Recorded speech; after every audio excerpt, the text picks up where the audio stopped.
C'est-à-dire j'en avais marre de cette vie-là, ça change tellement. Enfin, je n'avais pas tellement ni cabane, ni rien du tout, là, à la Belle Étoile. J'étais bien, disons-nous, j'étais bien. Je connaissais certains coins qui on est tranquille, où je ne pète pas des histoires. Il y a les gendarmes, ils sont au courant. C'est surveillé. Hein. Et à quel moment vous commencez à dormir dehors ou dans les cabanes alors? C'est toujours vers minuit. Hein. Minuit. Dans quel moment de votre vie, en fait? C'est à minuit à 1h du matin, jusqu'au matin, quoi, c'est tout. Rachid n'est pas sourd, pas fou. Minuit à l'horloge de l'existence, ça veut forcément dire quelque chose. Ce n'est pas la fin. Rachid a déjà dormi dans les caveaux, chez les riches du cimetière. Eux ne bougeaient pas au matin, lui si. Il se relevait, poussait doucement la petite porte grinçante d'une famille de l'au-delà et s'en allait, peut-être déjà dans une veste de costume, comme celle qu'il porte aujourd'hui sur une chemise sombre.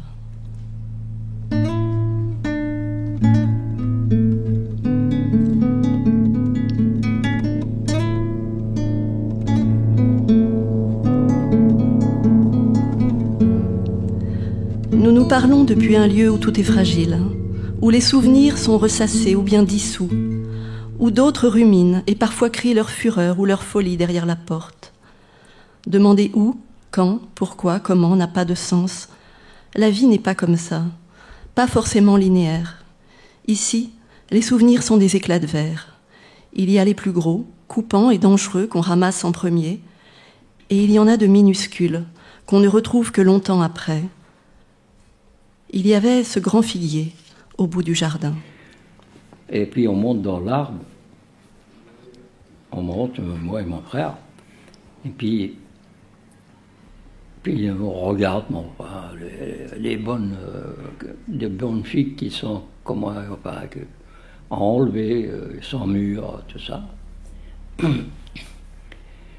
Et en regardant comme ça, et puis d'un coup, on voyait des fois, ils nous donnent ce projecteur de feu, de lumière, quoi. Je dis à mon frère, mais qu'est-ce que c'est que ça? En regardant les deux, je dis, mais c'est quelque chose, ça va pas, ça. Hein? Tu as vu, il tourne, mais on ne sait pas que c'est un avion, on ne sait pas qu'est-ce que c'est. Il tourne, il vire, il y en avait deux. Ding, ding, il tournait comme ça, il tournait. Je dis, moi, d'un coup comme ça, je dis, tiens, je vais appeler à ma grand-mère, elle connaît un peu mieux. Alors j'ai appelé la grand-mère, là, mais je croyais que vous étiez à l'école, et puis vous êtes là, on mangeait les filles, là. Ah oui, grand-mère, mais viens voir, viens. Mais, pense, parce que la pauvre, il faut qu'on monte les escaliers, nous, on est jeunes. Hein. Mais quand je l'ai appelée, moi, elle vient. Mais je croyais que vous étiez à l'école, qu'est-ce que vous me racontez des histoires, là hein? Vous êtes là encore? Oui, on y est là. Et regarde, grand-mère, qu'est-ce que c'est ça? Et là, regardez un peu, c'était comme un éclair. Et puis ils ont commencé à bombarder. Et ils descendaient les bombes sur la ville. Là. Et vas-y, boum, boum, boum, boum, et boum, boum, boum, boum. Qu'est-ce que c'est que ça, la grand-mère? Je sais pas, je sais rien. Moi, je suis comme ça. Comment qu'il y avait, je sais pas, on l'a vu en haut, là, qui tournait. Et puis, c'est le bombardement. Ces souvenirs d'enfance sont rocailleux, à cause de la fuite et des montagnes. Elles forment les hautes falaises du littoral d'Annaba, au nord-est de l'Algérie. C'est là qu'il est né, là que les armées alliées ont débarqué au mi-temps de la Seconde Guerre mondiale. Ça se passait le 12 novembre 1942. Mais Rachid n'a jamais fait grand cas des dates. Il a d'autres repères. Ce figuier, aux fruits juteux, aux branches soudain fragiles quand grondèrent les premiers avions. ou cette épave d'un char anglais qu'il escalada ensuite, toujours avec son frère. Ils trouvèrent 2 corps à l'intérieur. Eh ben, il y avait un Anglais qui était là, avec ses yeux bleus là, ouverts, comme ça, on dirait qu'il n'est pas mort, quoi. Enfin, moi, je me dis, mon frère me dit, si, il est mort, il est mort. Il était juste là, comme ça, il avait les yeux, comme ça, il regardait, je dis, on va lui enlever la montre. On va lui enlever la montre, là. C'est ce qu'il y a de pire, hein, c'est tout. Je me suis, enfin, moi, je sais, j'étais à côté de lui, je l'ai enlevé, c'est vrai, il ne bouge pas, je enlève la montre. Enfin, je lui ai enlevé la montre, tranquille, enfin, pour moi. Enfin, je lui donnais à mon oncle, hein. Je lui ai donné à mon oncle et il était heureux. Oh là là. C'était quelque chose de formidable. Parce qu'il n'y en avait pas de montre, il n'y en avait rien. Et puis après, c'est l'exode, quoi. C'est l'exode. Bon, à droite, à gauche, tout ça. On dormait dans même des belles maisons, mais c'était tout à fait abandonné. Abandonné par tout le monde. C'est quelque chose qui revient toujours. Ah oui, ça revient, oui, bien sûr. Vous nous en parlez toujours. Tout le temps, oui, bah c'est ça, quoi. C'était ma petite jeunesse, quoi. Au début que j'ai commencé à voir un peu la vie, quoi. Ben oui.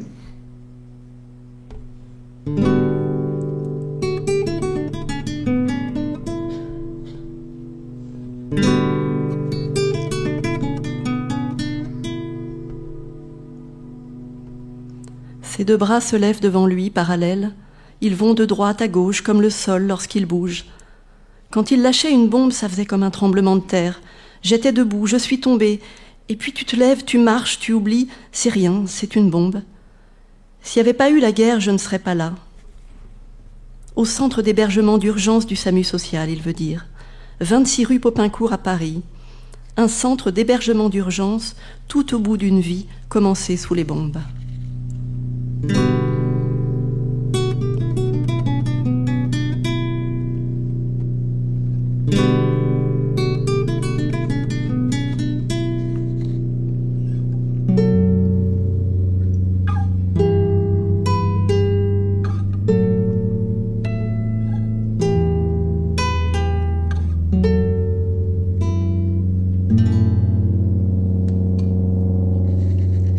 C'est l'oncle qui ouvrait la voie. Il s'appelait Abdel-Salam. Ça signifie l'homme qui veut la paix, précise Rachid, qui marchait donc avec son frère et ses grands-parents derrière l'homme qui veut la paix. L'itinéraire était toujours le même. Quitter la ville, traverser les plaines, grimper dans la montagne et redescendre une fois l'alerte passée vers Annaba, qui ne s'appelait plus Annaba depuis longtemps. Les colons français l'avaient rebaptisé Beaune au siècle passé. Ils disaient parfois même Beaune-la-Coquette, à cause des étés chauds et secs, des hivers doux et humides. Là-bas, les montagnes empêchent les vents du nord de venir refroidir l'atmosphère. Dans quelle rue vous habitiez ? Tantôt je le vous vois, tantôt je le tutoie. Rue Voltaire. Je ne trouve pas de rue Voltaire sur la carte d'Annaba. J'y vois la ville, les plaines, les montagnes et la mer tout autour, comme dans les récits de Rachid. J'y vois serpenter les boulevards Victor Hugo et Condorcet, et la mer écumée sur la grande plage de Saint-Cloud. Pas de rue Voltaire. Tu es sûr, Rachid ? Il est sûr. C'est juste au bord de la vieille ville, là où son grand-père possédait des cafés.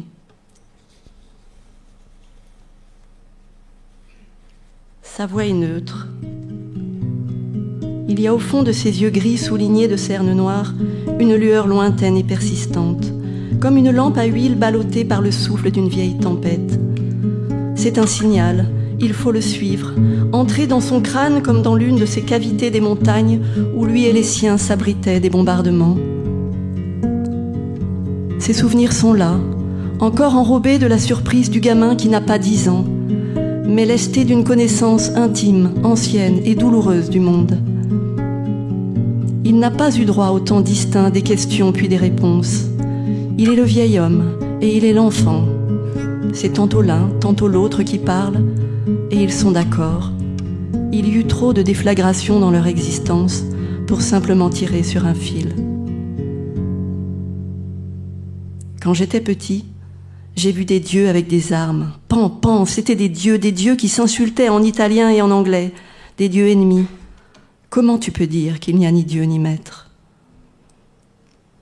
Il faudrait les dessiner, Rachid et son frère, gamins aux boucles brunes en exode dans les plaines et les montagnes algériennes sous les obus de la Seconde Guerre mondiale.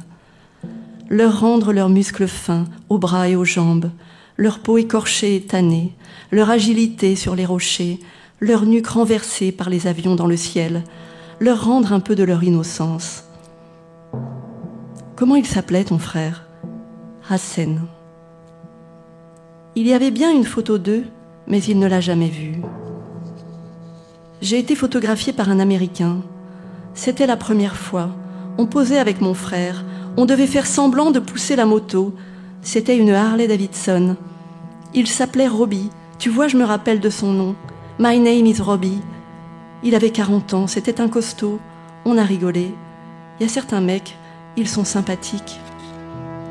De l'autre côté du couloir, dans la salle télé, une chaîne rediffuse un feuilleton américain.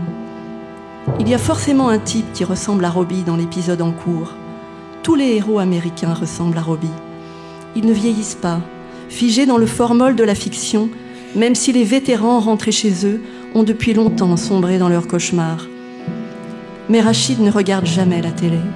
Il se tient à l'écart des autres, de leur guerre pour la télécommande, des matchs de foot, des mauvais feuilletons, du fracas des vies bousillées en chambre simple ou double. C'est comme s'il restait en lui les terrains et les cafés que le grand-père possédait, tout le prestige de sa famille à Annaba, comme si les armées qui quadrillaient le paysage de son enfance avaient laissé suffisamment de kilomètres de pellicule sous son crâne. Non, me dit-il, les films dans ma tête, maintenant ils ont brûlé. Il y a le feu. Si j'habitais encore une forêt, elle serait toute sèche. Alors, je voudrais sauver des choses de l'incendie, ramasser les souvenirs du gamin, puis ceux de l'homme, avant qu'il ne soit trop tard.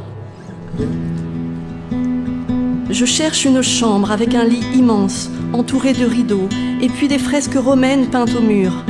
C'était dans la maison de la grand-mère, dit-il. C'était là où est l'aéroport maintenant. Je vois l'aéroport sur la carte. Je vois aussi les ruines d'Hippone. Les Romains sont donc bien passés par là quand ils étendirent leur empire sur l'autre bord de la Méditerranée. Leurs peintures ont-elles tenu jusqu'à se déposer dans les yeux ensommeillés du petit Rachid, jusqu'à déclencher des rêves et des cauchemars peuplés d'hommes chevauchant des lions ou de bateaux sur la mer déchaînée? Pourquoi pas? Ces vieux murs n'auraient traversé les siècles que pour entrer dans son regard, pour qu'il voie tout, sache tout. Il est l'un des messagers de l'histoire que personne ne veut entendre.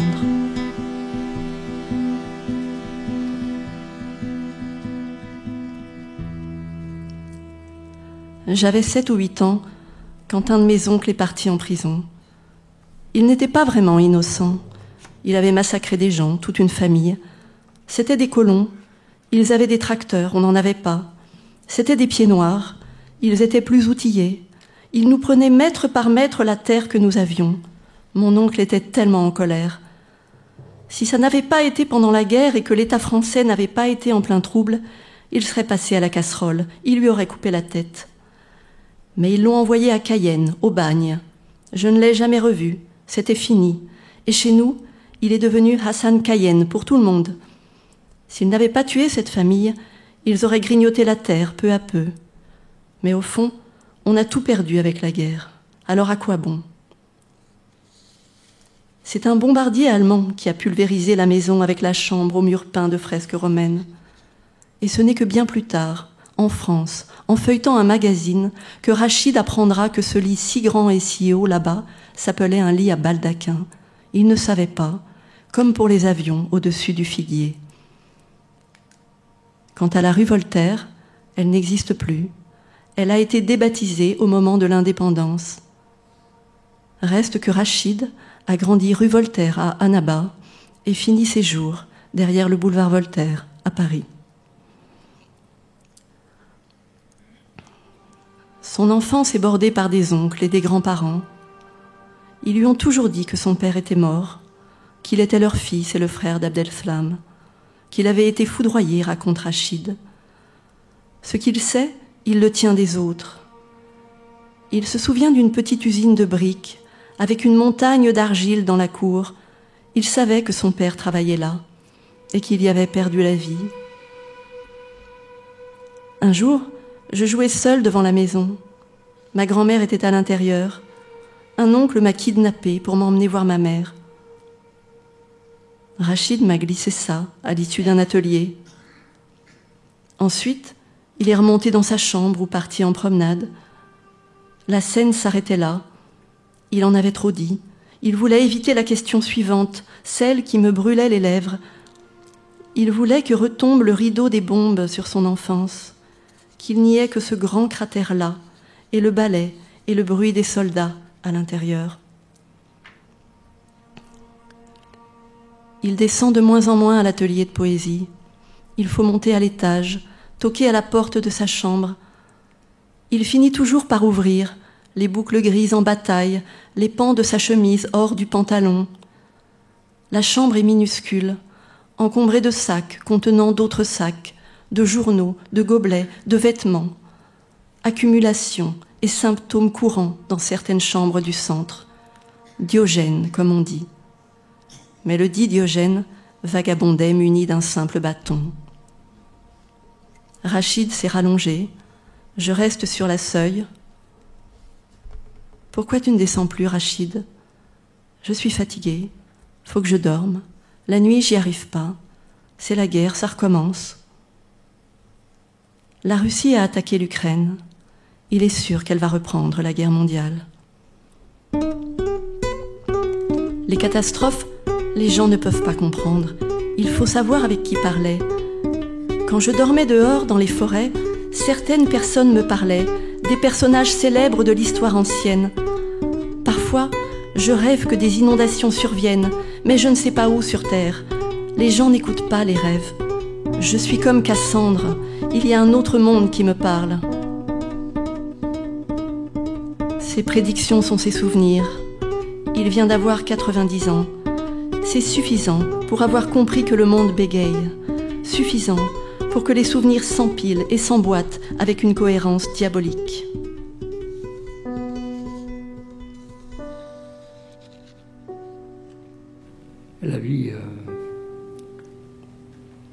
La vie dans la... C'est comme la guerre, au fond.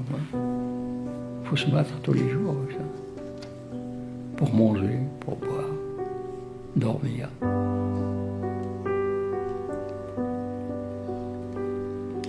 À certains moments, ça allait très bien. J'ai pas pu mettre des trucs de côté, quoi.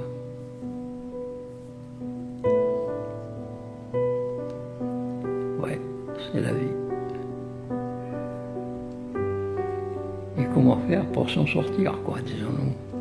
Parce que là, franchement, ici, enfin, c'est pas, enfin, disons, par ici ou ailleurs, si je suis pas comme avant, j'étais un petit peu, disons-nous, libre et faire les choses que je peux les faire.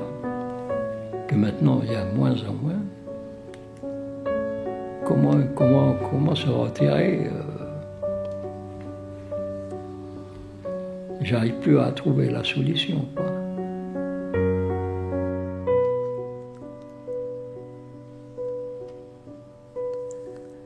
Rachid, il y a longtemps tu m'as parlé d'un oncle qui t'avait kidnappé et emmené voir ta mère. Tu peux m'expliquer ? Je suis arrivée, il y avait une jeune femme. Elle a dit « Je suis ta mère ». Je l'écoutais pas, j'étais avec une étrangère. « Je suis ta maman », elle a dit. Tout le temps j'étais en colère. Je voulais retourner chez ma grand-mère et mon grand-père. Je croyais que c'était eux, mes parents. C'est ça, la première aventure. Première fêlure, qu'il change en aventure. C'était avant la guerre. Elle s'appelait comment, ta mère ? Je savais pas son nom. Elle avait un nom spécial, c'est bizarre. Elle était très jeune. Et maintenant, tu t'en souviens ? Ma maman, elle avait une autre vie. Je l'ai mieux connue adulte. Alors, tu te souviens comment elle s'appelait ? Zoura, on l'appelait. Zoura a dû être mariée adolescente. Elle eut 2 fils, et puis son mari est mort foudroyé dans la briqueterie. Alors, les parents du défunt lui ont fait comprendre qu'il garderait les 2 garçons, sûrement parce qu'ils étaient des garçons. Elle pouvait s'en aller refaire sa vie. La grand-mère s'occuperait des enfants. Elle avait bercé presque tous les gamins du quartier. Elle était celle qu'on allait chercher quand l'accouchement était imminent, une sage-femme. Elle s'appelait Massolda, et Rachid en fit sa mère. Mais son frère aîné, Hassen, lui, savait. Après, c'est lui qui a tenté de m'amener chez ma mère. J'ai commencé à grandir. Mon frère me disait « Allez, viens !» On y allait. C'était sur le chemin de l'école arabe. Et je l'ai mieux connue, ma mère. C'était où, cette école? C'était pas officiel. T'es assis par terre dans une petite pièce louée par l'instituteur.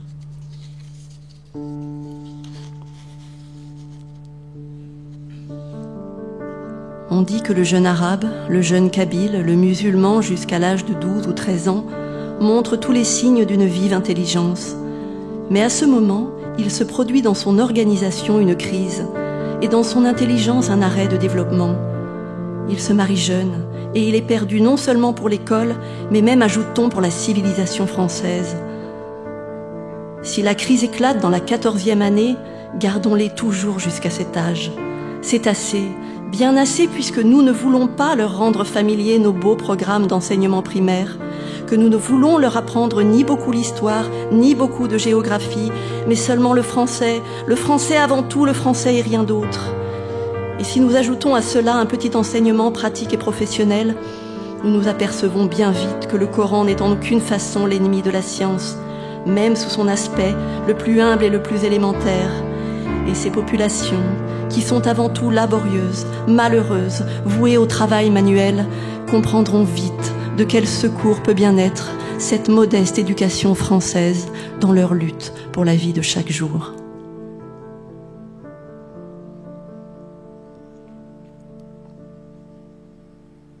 Jules Ferry, discours au Sénat sur l'Algérie du 6 mars 1891.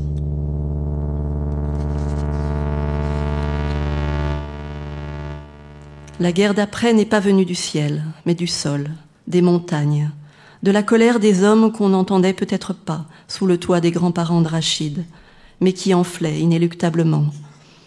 Il n'était plus question que de liberté depuis l'effondrement du nazisme, alors pourquoi pas celle des Arabes? La République française l'a senti.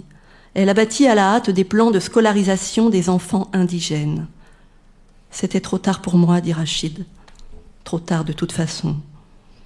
Et comme dans un discours de Jules Ferry, Rachid a quitté l'école avant ses 13 ans et rejoint la population laborieuse. Il est allé chercher du travail aux abattoirs. Les cochons arrivent là comme dans le métro, par des portes automatiques. Celui qui vient, tu le pousses. Un gars me dit, tu prends la masse, tu vises bien, pile au milieu de la tête. Oui, oui, jeune homme, vas-y. J'ai frappé. À chaque fois, pan, et un tapis l'emmène, évanoui dans le bouillon, et d'autres, avec des raclettes, lui enlèvent le poil. D'autres encore lui ouvrent les entrailles. Ils vont vite, ça m'a dégoûté. Et nous on tape, à la chaîne, embouteillés. C'était un massacre, c'était pas pour moi. Je suis pas revenue.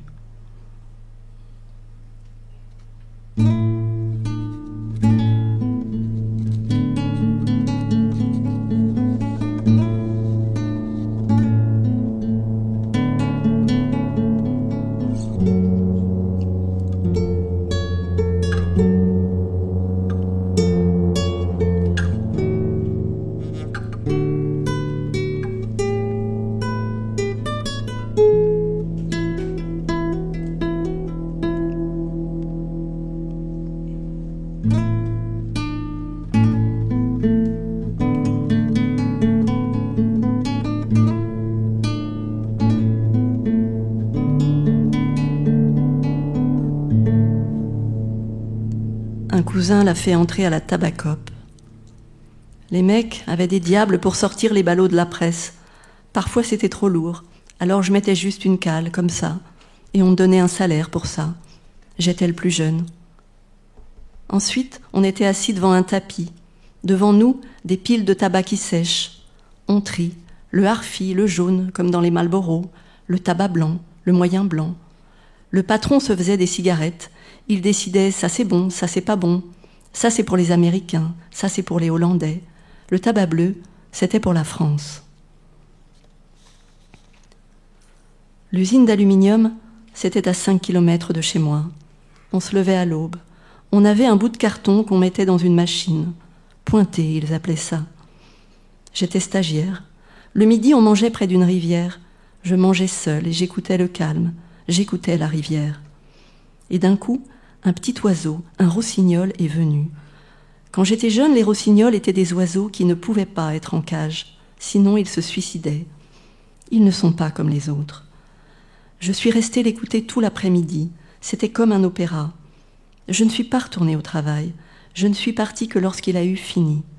J'ai eu l'impression qu'il chantait pour moi. Le lendemain, le chef m'a demandé où j'étais. J'ai dit que j'avais fait une sieste. J'ai menti pour le rossignol. Je n'avais même pas 15 ans. C'est à cet âge qu'il demanda à sa grand-mère de lui montrer le village de montagne où elle avait grandi. Elle l'avait bercé de tant d'histoires venues de là-haut. Maintes fois, elle lui avait raconté ce jour où elle était jeune encore, en train de ramasser le bois pour cuire la galette, quand elle vit arriver un homme à la peau blanche avec des yeux verts. Le premier homme blanc qu'elle ait jamais vu. Il avait très faim, il se jeta sur la galette pas encore cuite. Elle lui donna du lait et il dormit pendant 2 jours. Elle m'a dit qu'il était habillé tout en liège et en corde autour, qu'il semblait sortir de la mer. Plus tard, j'ai pensé au radeau de la Méduse. C'est profond, la mer.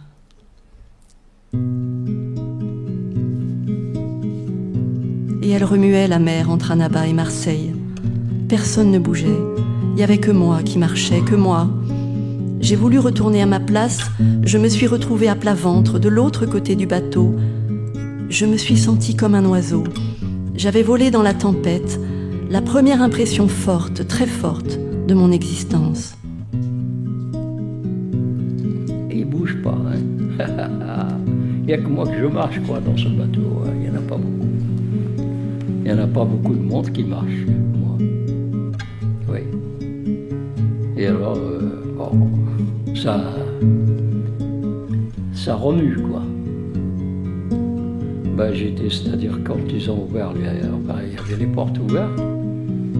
Enfin, disons-nous, parce que d'habitude, ils ferment les portes, là. Il n'y a personne qui bouge. Les soldats aussi, il y a des soldats avec le commandant et tout ça, assis. Tout ça, dans les machins, dans les grandes chaises, là. Ben, je dis, moi, tiens, je vais faire un tour, là, dans la première classe. Ça, c'est chez la première et deuxième classe, là-bas. Ils ont ouvert les portes, hein, ben, je suis rentré. Il y avait plein de monde, là. Il y avait plein de monde, c'est vrai. Et assis, c'est des soldats, hein. Des soldats aussi. Ben, j'ai fait un peu le tour. Je fais le tour, mais ils ne bougent pas. À côté de leur commandant et tout ça.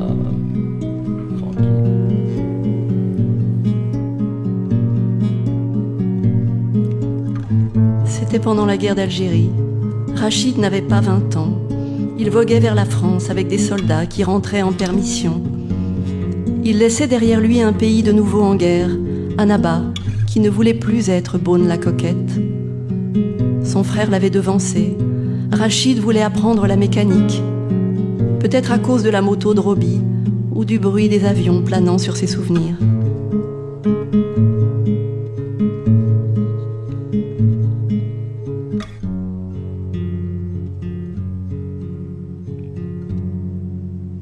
Ah, j'ai quitté l'Algérie, disons-nous, même pas 18 ans, 17 ans et quelques, quoi. 18 ans, même pas. 18 ans, même pas. C'est pour être un stage. J'ai écrit pour passer un stage de mécanique. Bah, ils m'ont écrit, oui, tout ça, c'était du bluff, au fond. Hein? Ils m'ont écrit, oui, vous pouvez venir, c'est pour ça que j'ai traversé. J'ai emprunté de l'argent de ma grand-mère, la pauvre. C'est elle qui m'a avancé un peu de sous pour Je vais faire le stage mécanique, oui. Vous êtes accepté, patati patata. Je me présente à Marseille, tout est complet. Je ne sais pas comment que c'est. Alors il me dit, bon, je dis, bon, il reste un peu, non, c'est complet. Mécanique, c'est complet. Après, je demandais l'électricité, c'est complet. Il me dit, il reste que le bâtiment. Ben, j'ai pris le bâtiment. Je dis, je ne veux pas rentrer comme ça, bredouille. Je dois de l'argent à ma grand-mère, il faut que je reste un petit peu à travailler avec. Ben, j'ai passé un stage, un stage de maçonnerie. Ah, c'était quand même sympa. Bon. Je dis, c'est pas mon idéal, mais je me dépanne avec ça, quoi. Travailler, il me donne un peu de sous. Je parle à un homme qui a appris à construire des maisons et qui a longtemps dormi dehors. Il se fit pourtant remarquer par ses moniteurs. Ils l'envoyèrent même prendre des cours de dessin et d'architecture à Saint-Étienne. Cours le matin, travail sur les chantiers dans l'après-midi. Je voulais devenir architecte. Le midi, je mangeais avec les supérieurs. Qu'est-ce que j'ai pas entendu, putain. Parce que j'étais le seul avec les supérieurs. Les mecs en stage, ils étaient jaloux. C'était des salauds, de jeunes salauds. Oui, c'était raciste, c'était... Tu peux pas imaginer. Au lieu de ne rien entendre, j'entendais tout. Alors, je me suis découragée. J'étais démoralisée. Le soleil et la plage me manquaient. Je suis partie. J'ai rien dit. J'ai même pas pris mon salaire. Un matin, je suis partie pour Belfort. Mon frère m'avait écrit « Si tu t'emmerdes là-bas, tu viens ici. Il y a Alstom. »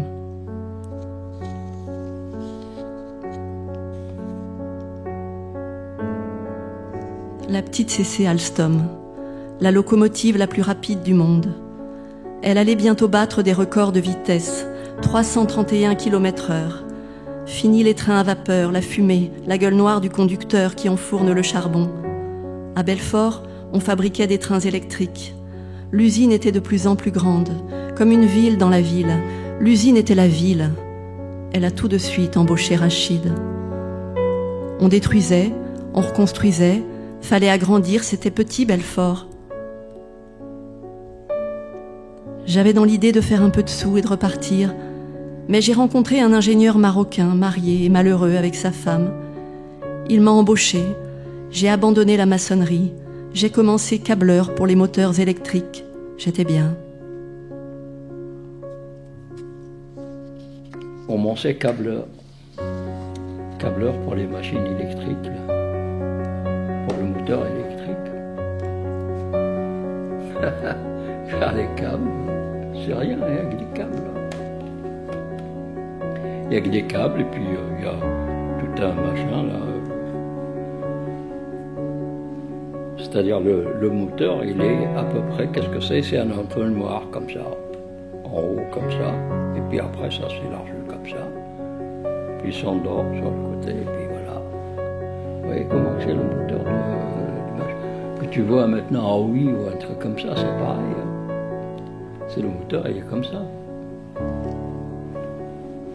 En biais, comme ça. C'est depuis qu'on soit en bas, il descend. Puis il tourne. Avec l'électricité, théoriquement, comment il trouvait ça pour la vitesse.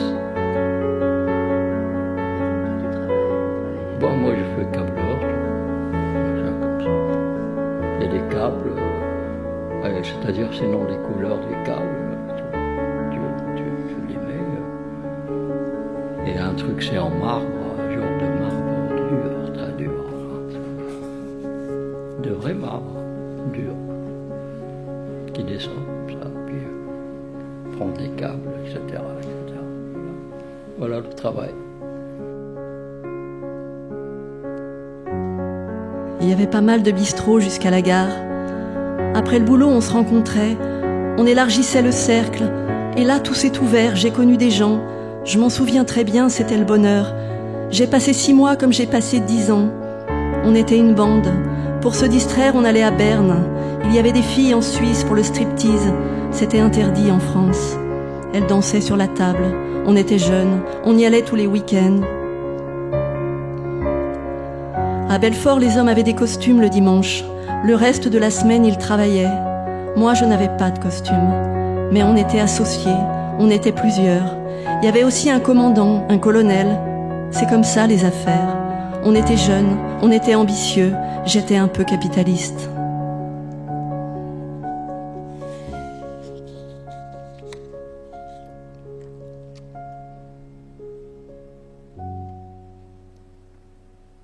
C'est dans le brouhaha d'un bistrot de Belfort qu'a surgi le château. Il en parle encore souvent, Rachid, du château de Belfort. Tu mettais un peu d'argent, t'avais une part, j'avais ma part. Moi, ils m'ont fait rentrer dans ce château. Toi, l'Algérien, l'ouvrier câbleur d'Alstom qu'avait faussé compagnie au bâtiment parce que tu voulais faire mécanique. Peut-être même que tu commençais à faire mentir le scénario douteux de Jules Ferry qui voulait t'envoyer vers les gens malheureux. Il était où, ce château ? Tu prends la première rue qui part de la place d'Armes, elle donne sur le château. Encore une place d'Armes, ces lieux où l'on rassemble les troupes, à Annaba, à Belfort, là où passe Rachid.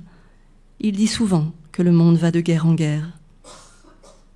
Je ne vois rien sur la carte, mais Rachid, lui, le voit très clairement lorsqu'il en parle. C'était peut-être une très belle bâtisse que la guerre avait laissée en piteux état, à moins que ce ne soit l'un des prolongements des fortifications. Alors c'est toujours là, racine d'une ville qui dépérira quand l'industrie l'abandonnera, racine d'un vieux rêve de grandeur dans la tête de Rachid. J'avais des appartements dans le château, mais c'était impossible d'y rester. Il fait tellement froid à Belfort, on dormait dans des baraquements chauffés avec des lits superposés. Ils dormaient où dorment les ouvriers. Le sort les avait remis à leur place. Mon frère, d'un coup, part à Paris. Je commençais à m'ennuyer à Belfort. Alors j'ai tout quitté et je suis venue à Paris. À ce temps-là, je prends le métro de Barbès, je descends à la place Clichy. C'est deux, trois stations, je crois. C'est Anvers, enfin, Pigalle, Blanche et Clichy. Je descends là et je vais travailler dans les grands magasins. Là. Mais j'ai travaillé, c'est la maçonnerie que je travaille. Et alors, il y avait des bâtiments pareils, hein, c'était les bâtiments, mais j'étais bien payé, bien. On cassait ils achetaient c'est des villas, mais qui les transforment en largir le magasin, quoi. J'ai travaillé, je m'en souviens toujours, c'est la rue Saint-Lazare, tiens, je travaillais là. Ah, j'ai travaillé au moins, je sais pas, 1 an ou 2 ans. Ouais. Puis après, j'étais à Antony. Le commencement, c'était Antony, c'était un petit peu, disons-nous, dans le désert. Enfin, c'était la plaine, quoi, d'abord. Et maintenant, Antony, oh là là, c'est des grands immeubles, tout ça. Tiens, c'est pour une fois que c'était la maçonnerie mettant à l'américaine là-bas. Les Américains, ils travaillent par terre. Tous les grosses machins, puis ils les font monter par la grue, là.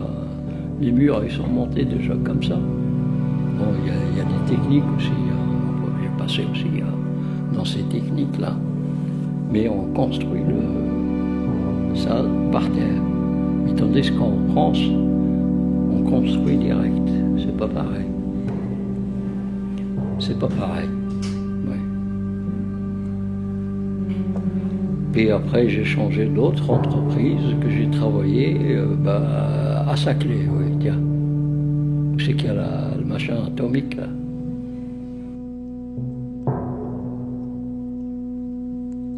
Il cogne contre le mur de sa chambre, t'entends ? Ça sonne creux, c'est du placo. Un endroit comme ça, c'est construit n'importe comment. Ils s'en foutent. Il n'a pas tort, Rachid. Des filets viennent d'être déployés autour du 26 rue Popincourt. L'immeuble n'a que 6 ans. Il s'effrite déjà. On ne sait pas s'il a été construit pour abriter la misère du monde ou pour la cacher. Les murs s'effriteront tant qu'on n'aura pas décidé.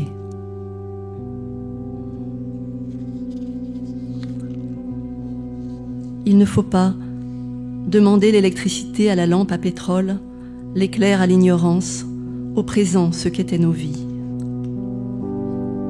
Tu as dit ça un jour, Rachid, pendant l'atelier de poésie. J'étais assise à côté de toi. Comme toujours, de ta voix traînante, tu t'es mis à parler de ce qui te passait par la tête.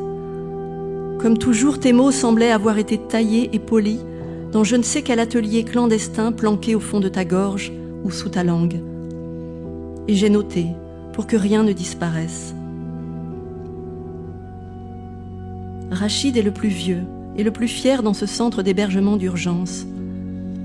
Il a parfois des soupirs condescendants, l'impression que les autres dérivent, pas lui, qu'il est le plus lucide de tous, qu'il sait tout du monde, et c'est tentant de le croire.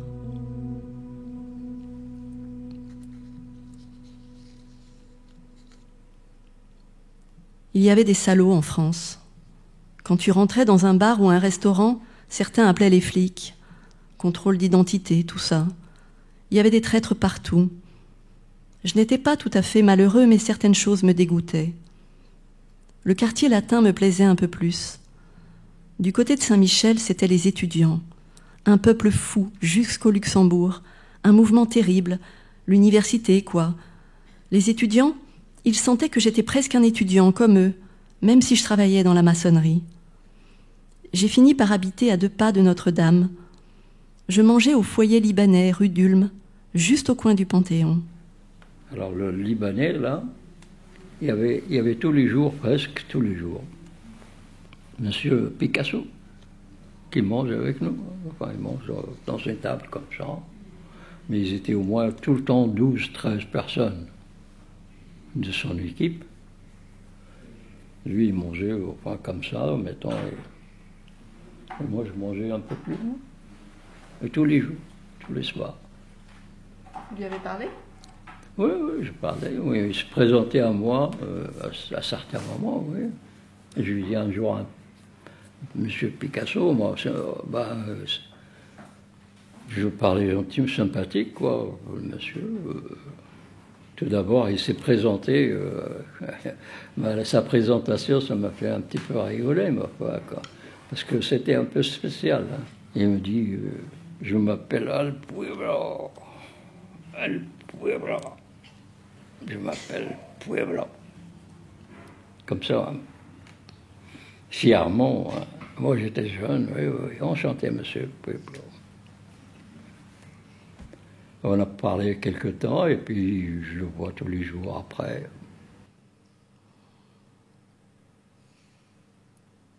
Ça va si vite, Rachid.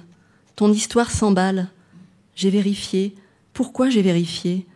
Parce qu'une vie comme la tienne ne peut croiser celle d'un grand peintre? Son atelier était aux 7 rue des Grands Augustins jusqu'en 1956, et il habitait rue Gay-Lussac quand il était à Paris. T'as donc pu croiser Picasso. Je lui ai acheté un tableau. Il m'a donné l'adresse d'un ami médecin, un ami intime, docteur Bloch, 1 rue de Strasbourg, au 1er étage, à côté de l'Arche. De ma part, il a dit. Le docteur me signait des congés maladie. C'était quand, Rachid? C'était toujours la guerre d'Algérie. J'ai été arrêtée 1000 fois. Ils embarquaient n'importe quel gars un peu bronzé. Ils nous ramassaient, nous emmenaient à Vincennes. Des fois pendant plusieurs jours. Ils nous interrogeaient. On avait remplacé les Français quand ils luttaient contre les Allemands. C'était le même système. Les Français, c'étaient devenus des Allemands. Rachid appelle ça des emmerdements. Il connaît le sens de l'histoire, il sait de quel côté elle l'a placé, mais il n'utilise aucun des mots, ni des slogans établis. Il ne se revendique d'aucun camp, d'aucun parti. Il ne croit pas aux sauveurs, au mouvement de libération. Quand vient la guerre, depuis toujours, il fuit. Oui, j'ai fui. Après les embêtements, on cherche des films dans sa tête. Mais courir tout seul, c'est dur. Tu n'as jamais vécu avec quelqu'un, Rachid?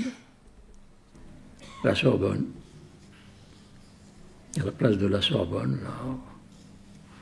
Je crois que c'est le 14 juillet. Hein. C'est un 14 juillet. Oui, enfin, elle était étudiante, elle sortait des études, mais enfin, elle faisait institutrice, quoi, après. Mais elle faisait encore des études en même temps. Hein. C'est-à-dire, elle a continué à faire des études. Bon. On se mettait à certains moments ensemble, bien sûr. Puis on s'est séparés. Remarquez, après, moi, j'ai connu d'autres. Hein. Ah ouais, bien sûr. Ah bah oui. On s'est séparés un petit bout de temps. Bon, quand j'avais... enfin, c'était dans l'appartement que j'avais, et puis... Elle est restée pendant 4 ans, et puis après elle est revenue. Je lui ai dit, c'est fini. Tu peux retourner où c'est que tu étais. Hein. Ah ben, c'est embêtant, quoi. Je ne savais pas comment faire. Hein. Reculer, avancer. Enfin, elle a fait qu'est-ce qu'elle a voulu, au fond. Je ne me suis pas imposé. Hein. À certains moments, elle voulait me quitter. Enfin, bon, elle avait... Vas-y. Tu as trouvé ton bonheur. Il y a eu une petite chamboulade pour la fille. Je voulais prendre ma fille, et puis, enfin, elle ne voulait pas. Puis bon, tant pis, je l'ai laissé. Qu'est-ce que tu veux? On va pas se fâcher pour ça, c'est pas la peine. Donc vous avez une fille? Oui. Ah oui, une fille. Ah ben, elle est plus âgée que vous.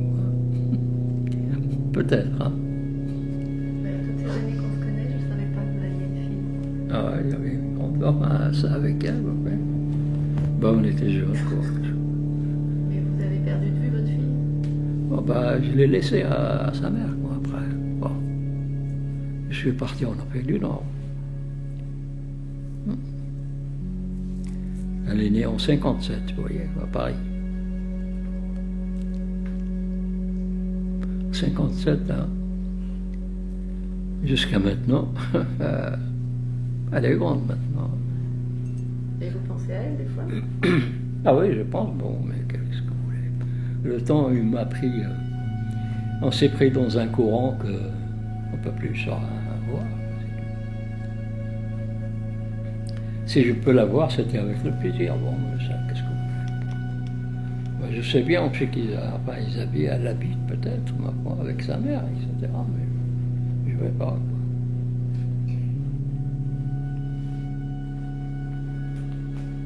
Ça, c'est la vie. C'est triste, quoi. Et on ne peut rien contre son destin. On est encore vivant, disons-nous.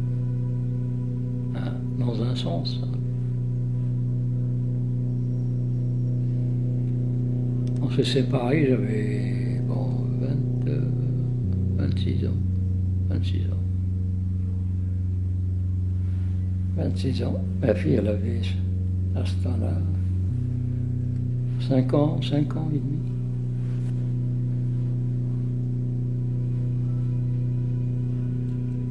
J'ai pas voulu insister, quoi. C'est triste, quoi. C'est vrai.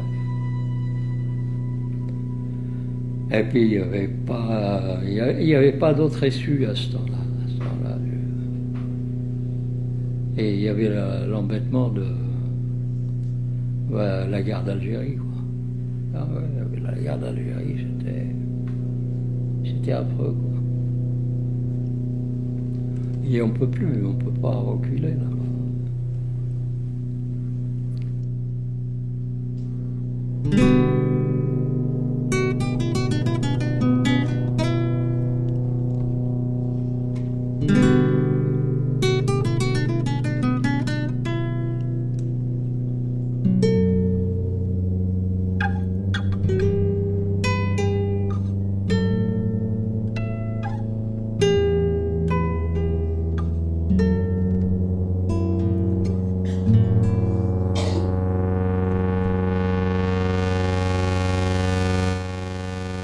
Une immense foreuse vient d'arriver sur le chantier juste à côté du 26 de la rue Popincourt.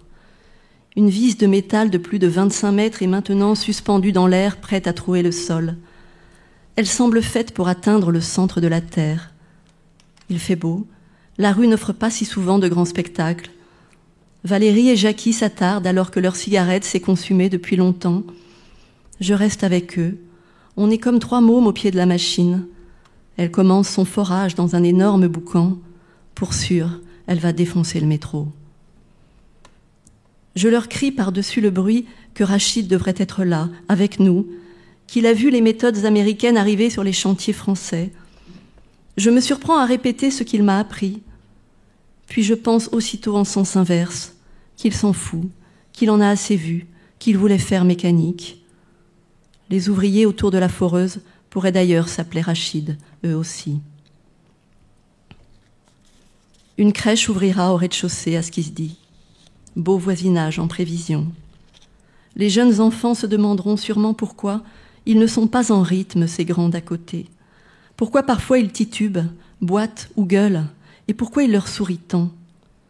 Car ceux du 26 rue Popincourt leur souriront comme personne, comme ils souriaient à leurs propres enfants, non mieux, plus grands encore, car il leur sourit encore, douloureusement et secrètement, par souvenir ou regret interposés. Ils ont été placés, élevés par d'autres, laissés derrière. Ils ont grandi sans eux. Reste cette loi presque intangible et vérifiable entre les murs du centre. Les femmes n'ont pas perdu le contact. Qu'elles aient dû fuir leur pays, la violence d'un mari, qu'elles aient fait ou fassent encore le trottoir, sombré dans l'alcool ou la drogue, et peut-être même fait du mal à leurs enfants, elles leur parlent encore. Elles guettent leur téléphone, leur jour de visite. Elles sont hantées par la figure maternelle.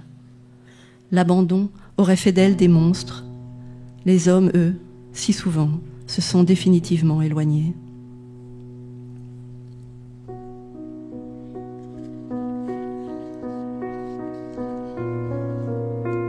Elle s'appelait Myriam. Ça veut dire Marie en arabe, précise Rachid. Il a fallu du temps pour qu'il me confie le prénom de sa fille, et plus encore pour celui de la femme avec laquelle il a eu cet enfant. Il a semblé soudain pris au piège. Ça lui coûtait. C'était sûrement la voir surgir. C'était sûrement trop de lumière sous son crâne. L'irruption de son visage à elle, son sourire, sa voix, ses mots, ces reproches que le temps a peut-être fait enfler ou au contraire assécher pour ne plus laisser que ce qui les a fait s'aimer. Qui sait comment il y pense? Mes questions ne servent à rien. Elles s'évanouissent dans le fatalisme de ses soupirs. C'est la vie, dit-il, fermez le banc. Les émotions brûlent, tellement dangereuses les émotions quand il s'agit de tenir. Alors Rachid a tourné autour de son prénom. Il m'a parlé de la famille de la jeune femme, où l'on aimait chanter dans une maison du côté d'Angers. Il a évoqué son père, un grand professeur qui travaillait au jardin des plantes et qui parfois s'en allait jusque Madagascar pour ses recherches. Elle s'appelait Madeleine.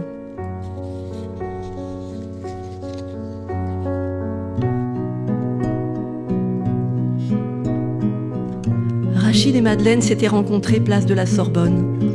Il était maçon, elle était institutrice et encore étudiante. Elle l'avait présenté à ses parents. Elle allait le chercher à Vincennes au lendemain des rafles, le sortir des geôles et des tortures du centre d'internement. Elle affrontait le regard des flics, les sarcasmes, les ricanements comme les menaces.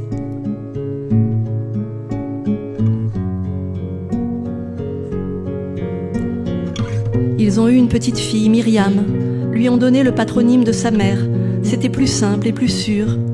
Ils ont vécu dans le 13e arrondissement. Voilà ce que j'ai pu rassembler de leur histoire. Elle est peu banale dans une France en pleine guerre d'Algérie. Presque une victoire. Et puis tout vole en éclats. Le monde tient sa revanche, les remet à leur place.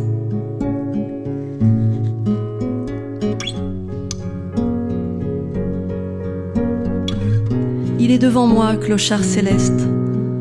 Ce centre n'absout de rien, c'est le terminus des ruptures. Il sort désormais de sa chambre vers 18h. Ses yeux trahissent quelques heures de sommeil volées à l'après-midi. Sa veste de costume est impeccable, probablement suspendue sur un cintre dans l'antre de Diogène. Ses chaussures, en revanche, semblent sur le point de lâcher, quelques pans de daim retenus par un lacet de cuir sur une fine semelle. Il en a d'autres, mais c'est celle-là qu'il aime. Il a toujours une destination. Ce jour-là, c'est Strasbourg-Saint-Denis. Il va manger un petit morceau dans un bistrot, me dit-il. C'est meilleur qu'au centre. Puis il ira faire un tiercé, ou juste regarder les autres parier du côté de Richelieu-Drouot. Il fait nuit déjà. Nous foulons les feuilles mortes du boulevard Voltaire. Ces mocassins d'Indiens s'y fondent, même couleur fauve. Il me parle des pur sang, des grandes maisons anglaises qui désormais achètent les meilleurs chevaux aux Saoudiens. J'opine sans rien y connaître. Je devrais maintenant prendre à droite la rue de la Folie-Méricourt, rentrer chez moi, mais je continue. Je sens combien il est heureux que quelqu'un marche à côté de lui. Je n'ai que ça à lui offrir. Et je suis bien, moi aussi, à l'écouter parler sans but, sans rien lui soutirer, à marcher à son rythme, celui de ceux que personne n'attend. Il m'entraîne de l'autre côté de la foule, pressée et égoïste à laquelle j'appartiens d'ordinaire sur ces trottoirs. Mais pas cette fois, pas avec lui. Il parle sans s'arrêter, sans me laisser la possibilité de prendre la tangente. Tout vient en vrac. Qui l'écouterait pour la première fois dirait qu'il est fou. Mais ces années passées ensemble au fil des ateliers ou de nos tête-à-tête m'ont offert sa vie en puzzle. J'assemble, j'identifie les décors, les fantômes. Je prends de leurs nouvelles. L'oncle Abdeslam, il s'est marié, il a eu 2 fils qui sont devenus coureurs cyclistes. Hassan Cayenne a même survécu au bagne. Il est resté en Guyane où il a élevé des boas pour la maroquinerie. Et qu'est devenu Hassan, ton frère ? Il est mort, il y a quelques années, ici, en France, à l'hôpital Rothschild. Il y est rentré pour presque rien, s'est endormi et ne s'est jamais réveillé. Rachid me dit qu'il ne l'a pas su tout de suite, que lui et son frère ne se parlaient plus vraiment, qu'Hassen a vécu pas loin de là, du côté du métro Boulay-Montreuil, mais qu'il ne venait le voir que lorsqu'il avait besoin de lui. Rachid blâme souvent les autres, en plus de l'existence. Il est de ces gens qui ont toujours raison, qui ne se reconnaissent aucun tort. Il ne dit jamais « j'aurais dû », ça pourrait lui exploser à la figure. T'as jamais traversé un champ de mine ? C'est dur.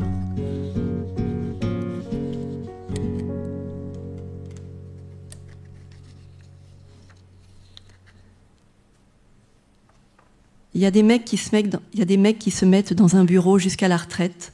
Ils connaissent que leur quartier. Moi, à un certain moment, je m'étais dit, je vais faire la cuisine. Alors j'ai fait des stages pour apprendre, puis j'ai été embauchée au wagon-lit. On faisait de la belle bouffe, on voyageait. J'aimais bien parce que t'étais jamais au même endroit, jamais avec les mêmes gens. On traversait toute la France, parfois jusqu'en Italie. Nous, on descendait à la frontière, on attendait que le train repasse dans l'autre sens. On passait la nuit dans un meublé de la compagnie. Et puis les wagons-lits ont fermé. Un jour où j'avais pris des vacances, il n'y avait plus de boulot à mon retour. C'était quand ? Pendant la guerre d'Algérie. Vraiment ? Les wagons-lits sont prospères alors. Ils vont même connaître leur apogée au cours des années 60, avec les T2, des couchettes doubles pour voyager en amoureux. Les couples s'habillent et vont dîner dans la voiture-restaurant, comme dans un film d'Hitchcock. Rachid et d'autres sont au fourneau. De la belle bouffe, il a promis. On est plutôt dans les années 70.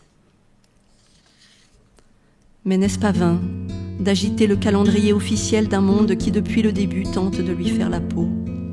Les dates n'ont aucune importance. La guerre n'est qu'un volcan qui s'apaise et se réveille. Les aiguilles tournent au poignet des morts. Rachid marche dans le sillon de son enfance. Seul compte les splendeurs et les misères des paysages. Il n'a sans doute pas de destination finale, sinon marcher de ce drôle de pas qui consiste à avancer pour mieux reculer. Me balader là où il y a des montagnes un peu verdoyantes qui arrêtent la mer comme chez moi. Des kilomètres et des kilomètres encore. Il cite tant de pays. Cette gare enneigée. J'attendais parce que j'étais bloquée par la neige. J'attendais le train pour Venise. J'attends rien. Cet homme-là parle à tous les temps. J'attendais, j'attends, j'attendrai. La compagnie a commencé à se débarrasser des wagons. J'en ai acheté un. Ça m'a demandé un argent fou. Il était magnifique, mon wagon. J'ai acheté un des meilleurs, une première classe. Il était à Austerlitz, il bougeait plus. C'est grand Austerlitz. J'ai dormi dedans. Je faisais ma petite cuisine. Mais ils m'ont demandé 1 million pour le ramener en Algérie. Je ne serais pas là si ça avait été possible. La compagnie l'a repris finalement.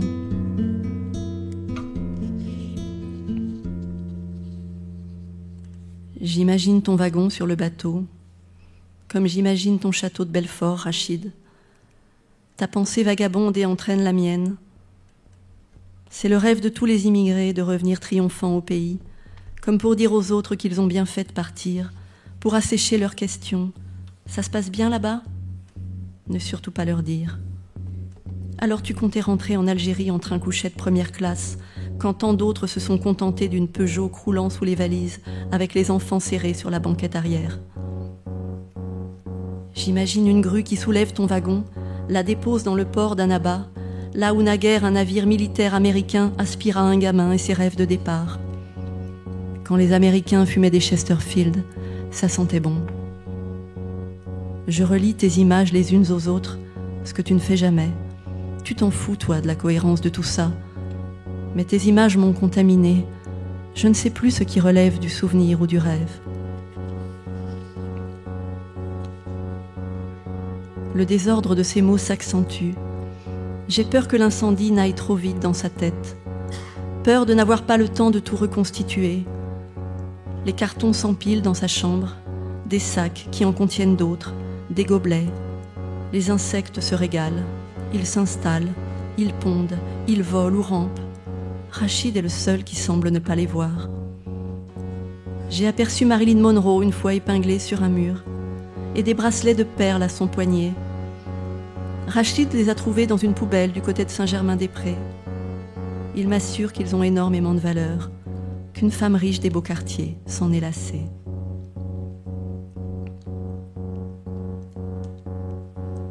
La nouvelle s'est rapidement répandue dans les étages du centre. Quelques heures plus tôt, Alexandar a été retrouvé dans sa chambre, à genoux devant son lit, le buste effondré sur le matelas, le cœur depuis trop longtemps arrêté pour être réanimé. Il allait mieux pourtant. Il dessinait, comme en Bulgarie, lorsqu'il travaillait pour des journaux satiriques. Il dessinait la faucille et le marteau noués à la croix gammée depuis le début de la guerre en Ukraine. Le sang des guerres coulait en lui aussi. Il aimait les plages du débarquement. Mais pas sûr que Rachid un jour lui ait parlé. Pas sûr qu'il se soit connu ou reconnu. Il y a des tranchées, des continents et une dizaine de langues parlées à l'intérieur même du centre. Éviter la situation, le regard et le miroir de l'autre. La petite voix qui dit « ça aurait pu être moi ». L'odeur de la mort va si vite, comme si elle cherchait d'autres proies dans ses couloirs.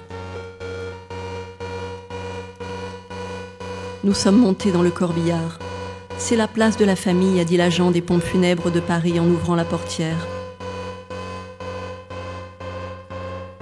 Nous l'avons accompagné au carré des indigents du cimetière de Thiers, et tant espéré encore là-bas que surgissent le fils, le frère, ces fantômes qu'Alexandar, comme Rachid, comme tous les autres, nous présentent, et dont on ne sait pas quoi faire ensuite, s'il faut en parler davantage ou au contraire se taire, s'il faut les pister ou non dans les méandres de la toile Internet, s'il faut chercher la fille de Rachid avant qu'il ne soit trop tard. C'est peut-être la secrète ambition de ce texte, qu'il lui parvienne.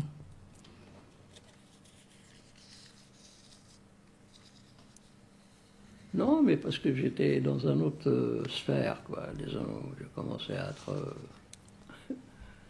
beaucoup gomberger, quoi. Et comment il faut-il faire? Mais la vie était dure, etc., etc. Bon. C'est-à-dire que je suis, au fond, dans une impasse. Et qu'il y a pas mal de monde qui sont bien. Et moi, je fais le plus je ne fais plus d'efforts, je ne cherche plus rien. Alors j'ai commencé à penser beaucoup de choses, quoi, mais la réalité est toujours là. On ne peut plus vivre avec ces gens-là, c'est tout. Et quand il n'y a pas de vie, on va... Comment il faut-il faire? Fuir. Je vais dans le bois. On est bloqué. On ne peut pas ni avancer ni reculer, disons-nous, mais on peut, quoi. C'est la pensée au fond. Hein? C'est ça la vie, c'est pas... C'est le changement de vie, quoi. Au fond. Changement de vie. C'est magnifique le bois de Boulogne. Et il y a des petits lapins sauvages. Si tu peux les attraper, tu peux les manger. J'ai élevé des canards aussi, des colverts. De loin, tu les vois bleus. Certains mois, c'est un plaisir, on est éclairé par la lune. Il n'y a plus que le ciel et la terre, c'est incroyable. D'abord c'est noir, puis la lumière s'installe. Il y a des étoiles qui le lendemain disparaissent. J'avais construit ma cabane. Ta cabane au bois de Boulogne, Rachid. Ce n'était pas ta première nuit dehors, mais c'est là que tu t'es installé. Et pour des années, je ne sais pas combien, tu varies. Je faisais griller ce que je trouvais dans la poubelle du boucher de Neuilly. Il avait le couteau lest, il y avait une fortune dans sa poubelle. Je faisais cuire ça sur mon bois, la nuit, personne ne venait m'embêter. Je ne parlais pas aux prostituées, elles étaient dans leur coin, certaines depuis 10 ou 15 ans. Je passais, c'est tout. J'étais un petit peu, un peu plus jeune quand j'ai commencé. Bon. Alors j'ai commencé avec le bois, bien sûr, comme en l'ancien temps. Là. Mais à certains moments, on en a marre. Quoi. Même le bois, il n'y en a plus. À certains moments. Eh oui. Même que vous soyez n'importe où, il faut quand même du bois ou un truc comme ça tout le temps. Hein. Bon, après, ça retournait, c'était des planches, des machins comme ça. Bon. Les palettes de Monoprix, là, vous savez, bon. Pour faire le feu, quoi, disons-nous, pour faire la manger, etc., etc. Parce que je voulais plaire, je ne veux pas rentrer dans les restaurants, quoi. J'aime mieux préparer pour moi-même, mais c'est dur. Dur, très, très, très dur.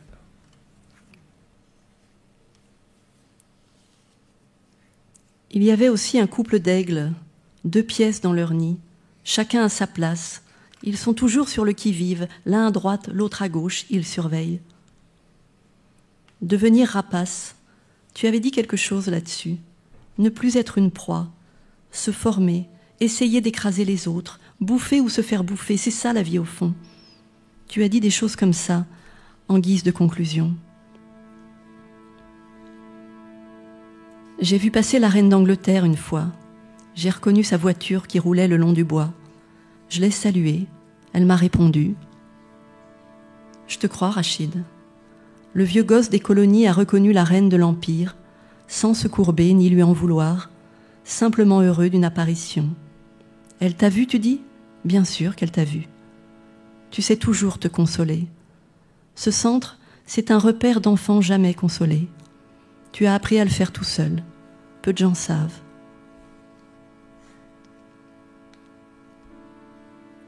Un jour, les gendarmes se sont arrêtés.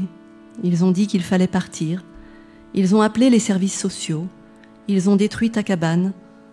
C'est comme ça que tu as atterri en centre d'hébergement.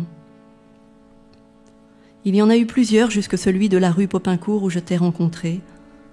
Mais ton dossier au SAMU social est quasiment vide. Comment faire tenir ma soldat, la sage-femme, le bistrot du grand-père, une maman trop tardive et une petite fille qu'on quitte, et puis ton figuier, les yeux bleus des soldats morts, la grande tempête qui t'a changé en oiseau sur le bateau, le château de Belfort, le wagon de première classe des trains-couchettes, Venise sous la neige, ne rentre dans aucune case administrative. Les événements ne sont pas ce que l'on croit, et j'ai parfois l'impression que c'est toi qui nous regardes vivre.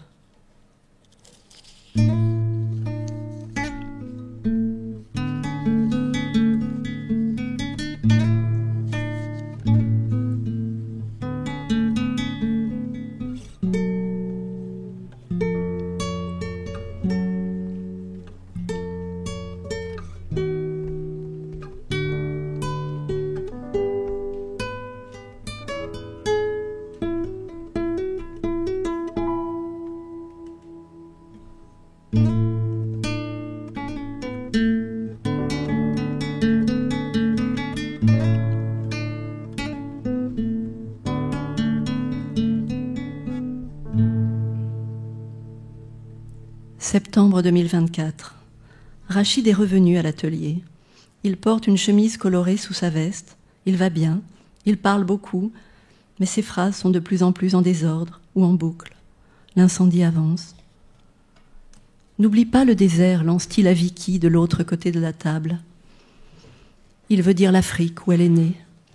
Vicky a une voix qui porte, un rire sonore, des yeux magnifiques qui vous enjôlent, un téléphone qui sonne beaucoup, un passé, un présent qui l'ont conduite en centre d'hébergement, mais un courant électrique sous la peau qui l'agite et la prépare déjà pour ailleurs.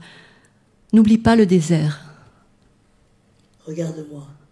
Elle s'est levée. Regarde-moi. Ils habitent sous le même toit mais ne se connaissent pas. Regarde-moi. Elle a senti dans le rappel à l'ordre de Rachid la vieille discorde des hommes et des femmes, des jeunes et des vieux, du Maghreb et de l'Afrique noire. Regarde-moi. Il ne la regarde pas. L'élan est avec elle. Je vis jusqu'à la moitié de ma vie, pas toi, avec tout le respect que je te dois, que je vous dois. Puis elle sort, sans colère. C'est un petit oiseau, soupire-t-il. Si elle oublie le désert d'où elle vient, elle n'y arrivera pas. Moi aussi, je suis un oiseau. L'oiseau, parfois, peut devenir couleuvre, peut devenir lion. C'est tout le déguisement de la vie.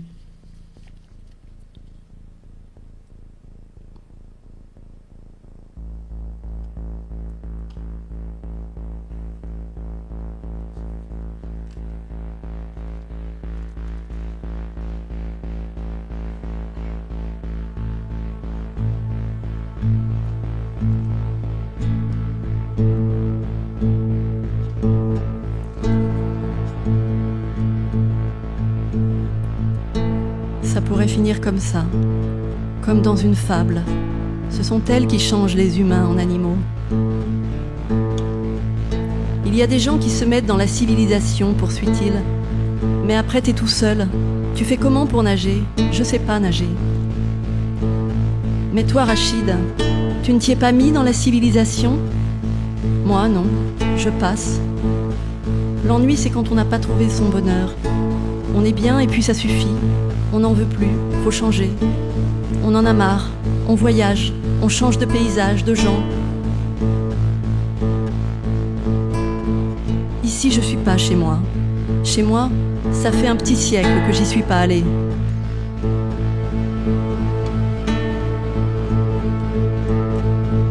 Et ici, je n'ai trouvé personne pour écouter mes histoires.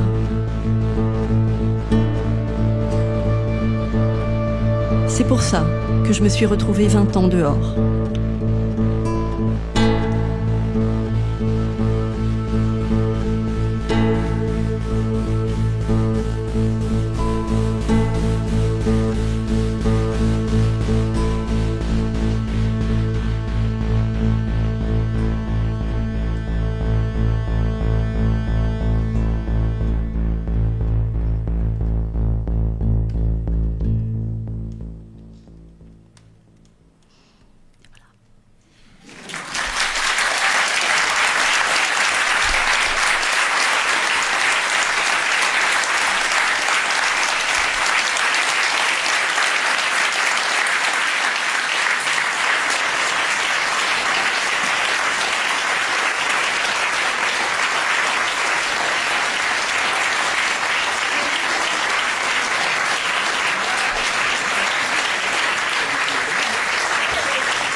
Merci beaucoup. Merci beaucoup, beaucoup. Alors, je voudrais présenter, j'étais très bien entourée ce soir pour ce texte. D'abord, très bien accompagnée pour ce texte par Hippolyte, qui a fait les dessins de ce livre.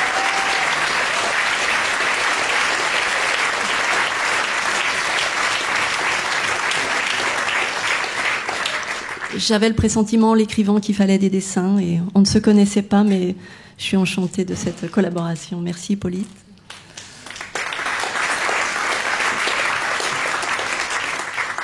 Pour m'accompagner en musique, Bruno Onzani, Lola Frichet, autant vous dire.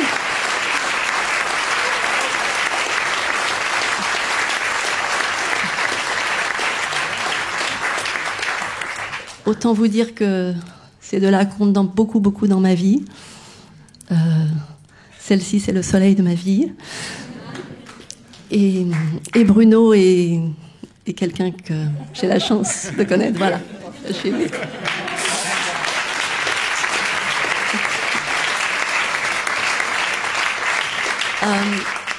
Vicky nous a rejoint sur scène. Vicky, donc, elle fait partie de l'atelier de poésie du SAMU social, ou Rachid, au 26 rue Popincourt. Il y a évidemment d'autres alphabets, parce qu'on est une bande, on est un groupe, et on fait d'ailleurs des spectacles chaque année ici, les alphabets. Donc merci Vicky d'avoir été un peu la voix de tous ceux de l'atelier qui sont là.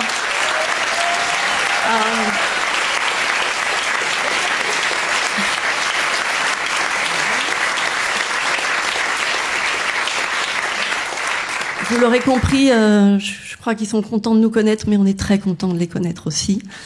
Je voudrais remercier aussi Valérie et Jean-François à la technique.